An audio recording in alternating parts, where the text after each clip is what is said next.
Bienvenidos y bienvenidas a la Unpublished Interview con Jhon Jatenjor.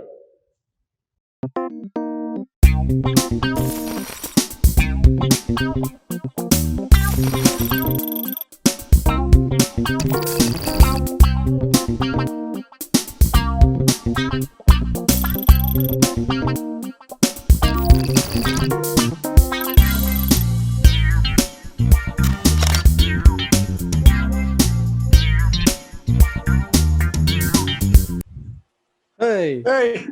Hey, Kaiwi. Hi. How are What's you? up, guys? Oy, ¿cómo estás? Bien. Bien, ¿y tú qué tal? Bien, gracias. Sorry, I'm just trying to figure out where to set this up. I'll be right here. Don't worry. I in the backyard, so it's okay. You're in the where? The backyard on my house. Oh, Okay. nice. Yeah.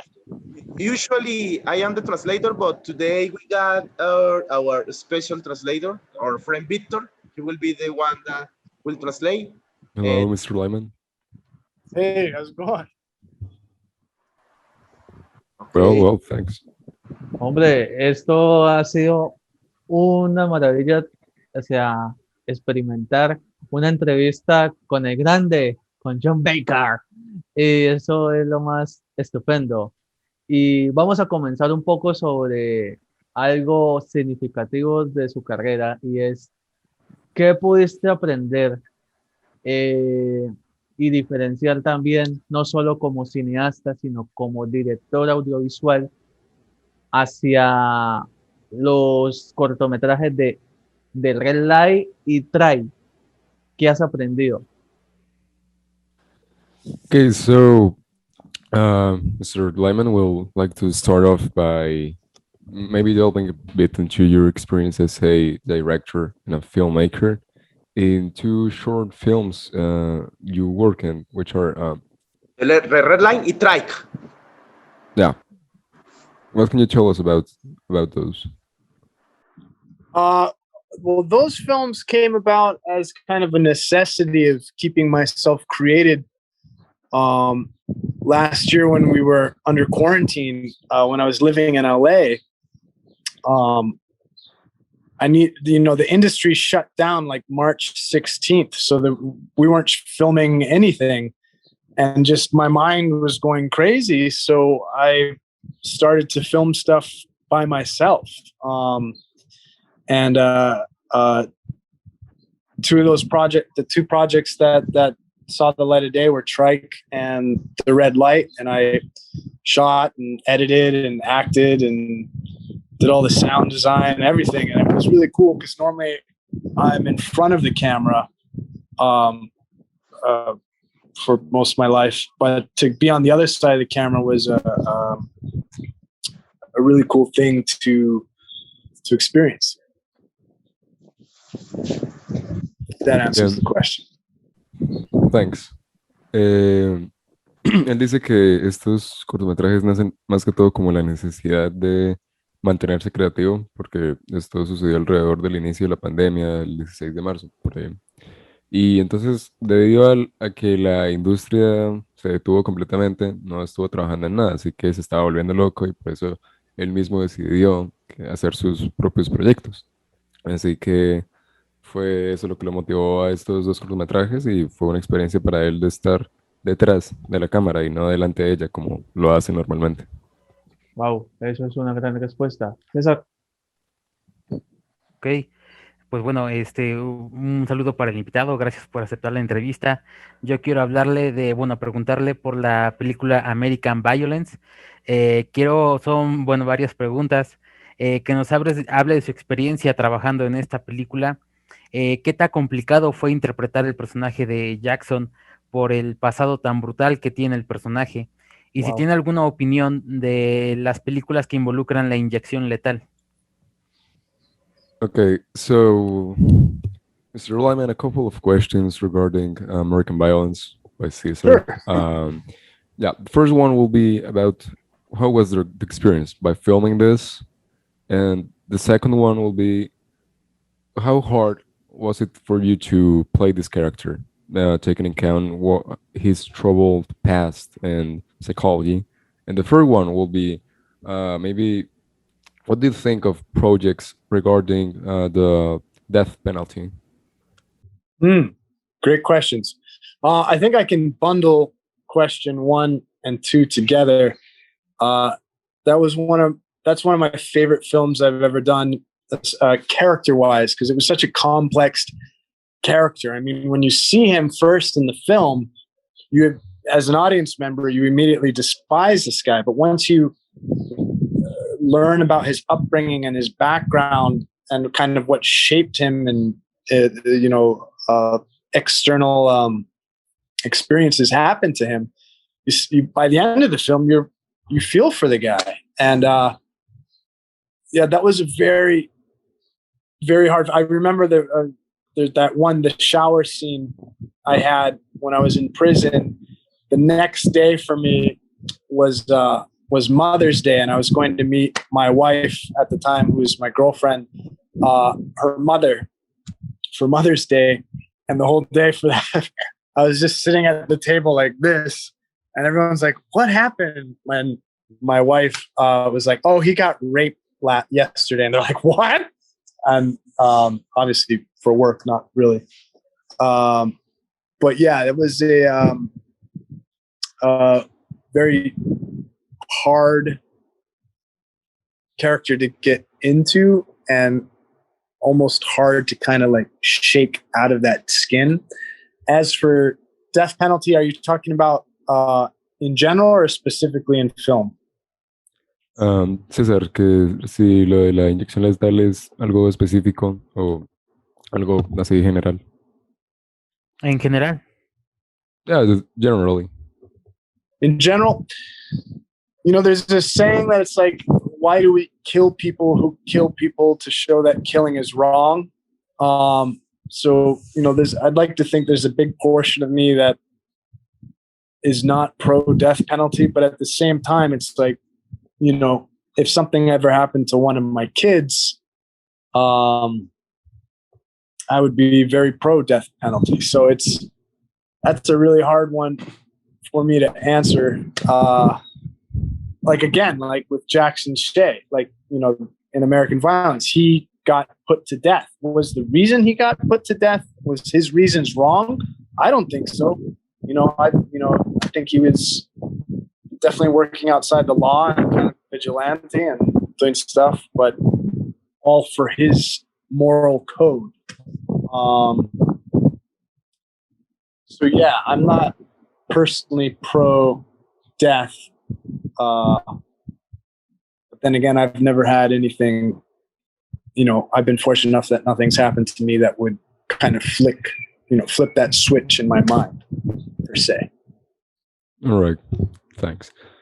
Él dice que, bueno, respondió a la primera y segunda pregunta. Fue una experiencia, una de sus favoritas, porque respecto a su personaje es algo bastante complejo.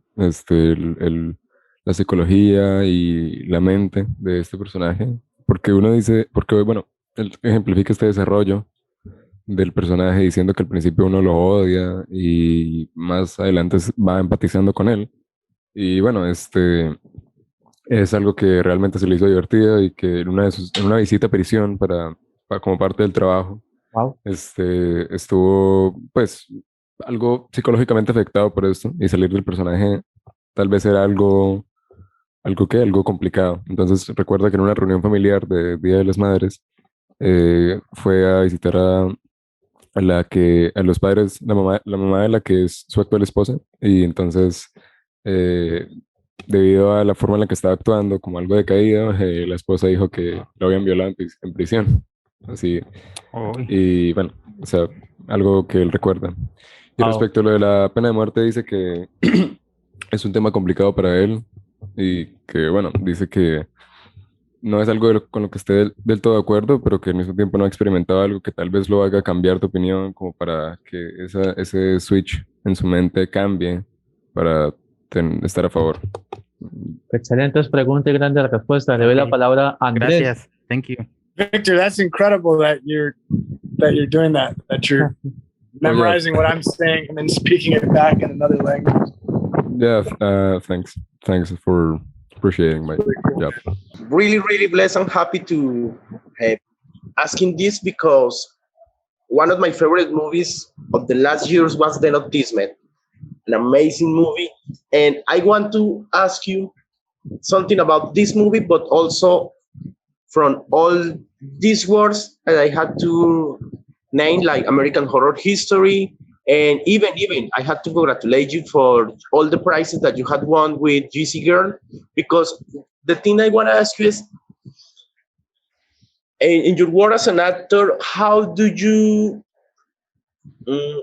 commit, or how is the process to be in these productions where the cast ensemble work has to be, oh man, like a jigsaw piece, because every part, every line, every action of the character is important for the movie. Then not Thieves is the great thing that I love about that movie is every performance, everyone is amazing. Yeah. So tell us.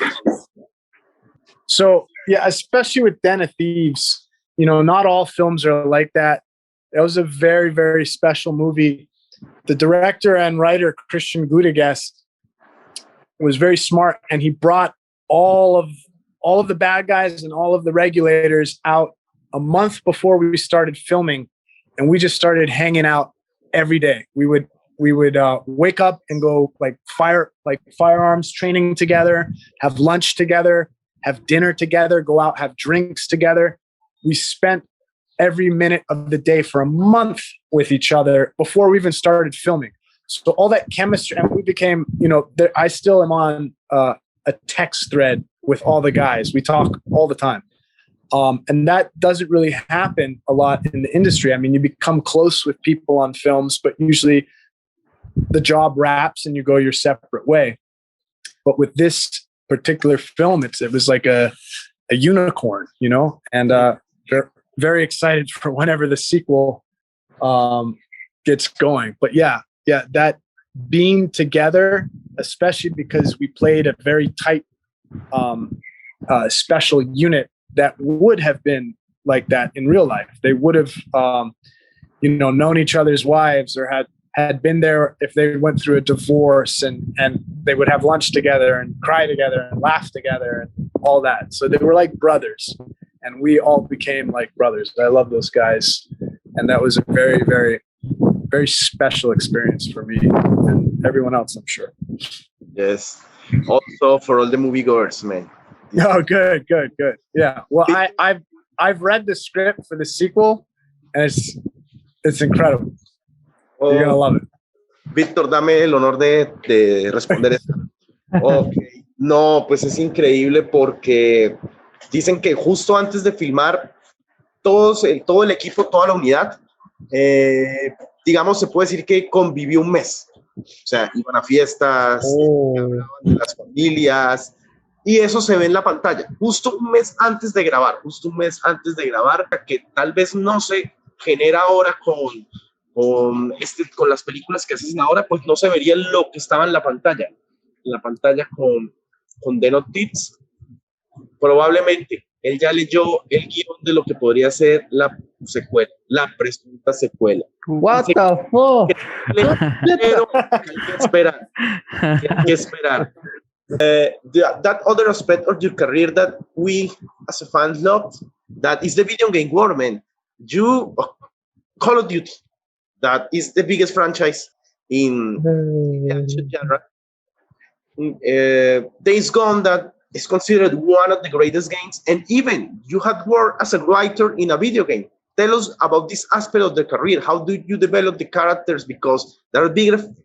These franchises are like bigger movies, big budgets, and masterpieces.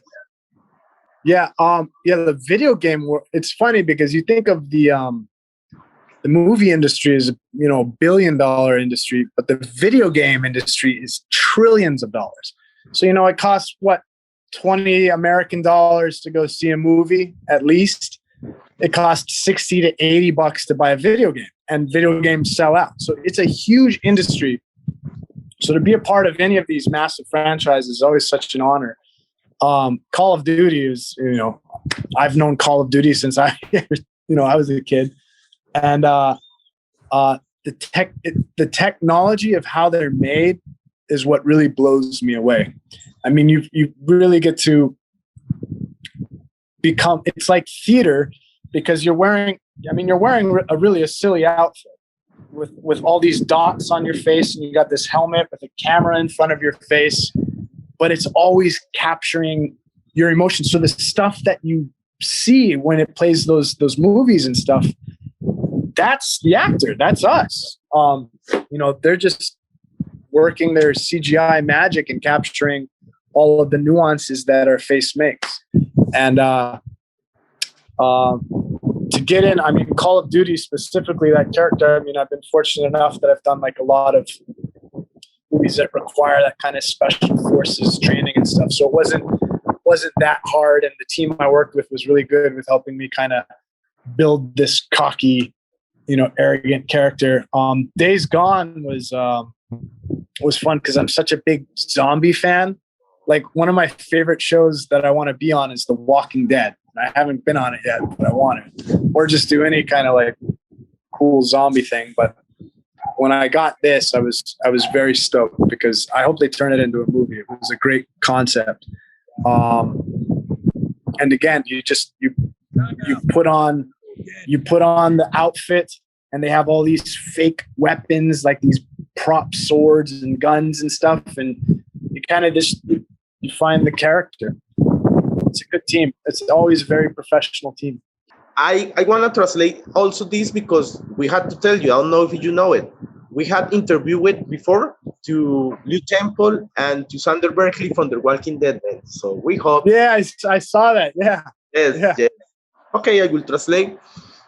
Dice John que si la industria del cine mueve millones o billones, la industria de los videojuegos mueve trillones. Seré muy breve en esto. Para su creación del personaje de John Baker en Call of Duty Black Ops Cold War, dice que se hizo, él ya tenía ese entrenamiento previo de otras películas, entonces para él, digamos que fue pues fácil sumergirse en toda la tecnología de captura de movimientos. Dice que, bueno, él tenía un casco y los punticos, dice que se veía un poco pues gracioso, pero que él pudo adoptar la arrogancia a este personaje, es un personaje arrogante. Y él dice que ama la franquicia. Sobre Days Gone, dice que espera que se adapte incluso al cine. Dice que siempre ha amado los programas y las películas de zombies y que le espera algún momento estar en The Walking Dead, que es uno de sus sueños. Eso lo esperamos. Y pues nada, eso es parte de ese increíble trabajo. Called Circle, and it is really interesting. I am glad I got a really good surprise out of it because I think that's a great movie. And well, I watched it with my mom a couple of years ago, and I can really remember your performance in that movie and your character. So how was that? How was that process of filming? Because that was Circle is, I've never done anything like it. I've never read anything like it, and since I've done it, I've never done anything like it. I mean, to have 50 characters and the whole movie take place in one location. When you say that, you think it might not even sound fun, but it was such good writing, and they pushed the envelope, the writers and directors on really hot topics that push, all kinds of buttons like religion and sexism and gay rights and all kinds of stuff that you're seeing is coming out now a lot in society. Like, I think that's a great film for people to go back and watch, especially now, because we touch on all that racism. But that was an awesome experience. We shot that in like 2 weeks, maybe even less than 2 weeks. And this is a really, really fun movie. I'm glad you saw that. Yeah, thank you. Bien, le pregunté a Kaiwi sobre una película en la que estuvo en 2015 llamada Círculo, que es en la que hay 50 personas reunidas en un solo lugar y una sola locación. Entonces, pues, la película se filma toda en un solo lugar. Y pues me di cuenta de que estaba ahí en esa película por el perfil de IMDb. Yo realmente no recordaba el personaje, pero no lo había notado que era él. Entonces él me cuenta que no ha hecho absolutamente nada parecido a eso desde que lo hizo y que nunca había leído ni visto algo parecido a Círculo. Y que su participación ahí fue bastante interesante, especialmente porque la película ve el que justo ahora están saliendo bastantes temas al respecto que tocaron en la película como racismo, sexismo, derechos LGBT y todo lo demás que fueron fueron controversiales y en la película los tocan de una forma bastante introspectiva. Entonces, pues se me hizo interesante ver que tenía un personaje en esa película. Qué gran pregunta, Víctor, y la gran respuesta de Kaiwi. Andrés, Sebas tiene una pregunta, pero no está con nosotros, pero aún así le damos la oportunidad para que usted de parte de él se la diga. Kaiwi, hay pros y contras de todos los actores que han aprendido sobre los primeros inicios hasta la actualidad. Desde su perspectiva, no solo actoral, sino también como persona que ve muchas películas, ¿cuáles son esos pros y contras que has detallado al visualizar tus primeros roles, como lo que es The Grind, Hawaii, Breaking Vegas, a cómo lo analizas ahora actuando en roles importantes? Mr. Lyman, what is something that you could maybe tell us about like how has been your evolution from your first roles in Hawaii or Breaking Vegas to what you do now, like your experience as a writer and as an actor? I mean, I think the biggest thing is getting to say no to projects. When I was first starting off, and this is with, I think, most actors, you have to say yes to everything. So there's a lot of stuff on my IMDb, especially if you go to the way bottom, that I wouldn't call the best work, and I wouldn't go back and do again. Do I regret doing it? No, because it was all learning experiences, and if I wasn't working on that, then I wouldn't really be doing anything. So, of course, I'm always going to choose to be working and honing my craft, if you will. But yeah, I think the biggest difference between, I guess, me now and me 20 years ago is having a little more luxury with what to pick, and the quality of work that comes towards me that even if I still have to audition for is much higher caliber. You know what I mean? Yes, thanks. Bueno, él dice que, por ejemplo, de Breaking Vegas aprendió a decir no en proyectos y que, bueno, realmente no es algo que él quisiera volver a hacer o algo que destaque mucho ahorita, pero que se le agradece poder tener como esa forma de refinar su carrera y su experiencia como actor, además de poder decir que de hace 20 años aquí, pues ya tiene como un mayor lujo para los papeles que elige y que aún así está agradecido de tener su trabajo y demás. Oye, Kaiwi, ¿cuál es el rol, no sé, el rol soñado o el rol que te pueda como que perfeccionar de todos los personajes que has hecho? ¿Cuál es el que hace falta para dejar toda la esencia de Kaiwi Lyman? Okay, so Mr. Lyman, what is maybe a dream role for you, like something that you really want to do to show off your skills, something special for you? Great question. I've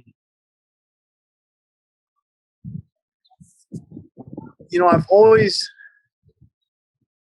been drawn to like drama, which is, my wife's begging me to do a comedy. But I prefer do kind of like the darker stuff, because in life I'm not that. So at work I get to be that, which is fun. I would like to do something that requires me not to throw a punch or shoot a gun. Working with, actors that have won notable awards on, not necessarily a large project, but something that would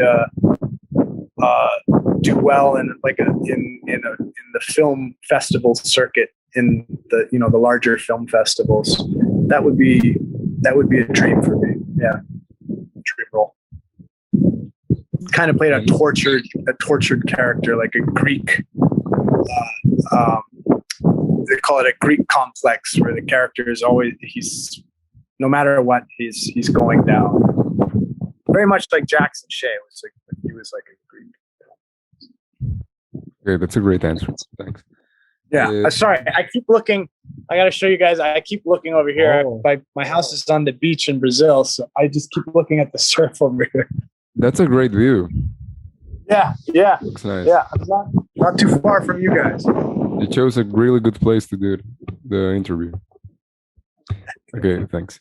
Bien, él dice que realmente le gusta hacer papeles de drama porque es algo así, los papeles oscuros y demás son cosas que él obviamente no es en la vida real, entonces que le parece divertido poder ser alguien completamente distinto a quien es en el trabajo, y que realmente su esposa a veces le ha rogado que haga una comedia o algo así, y él dice que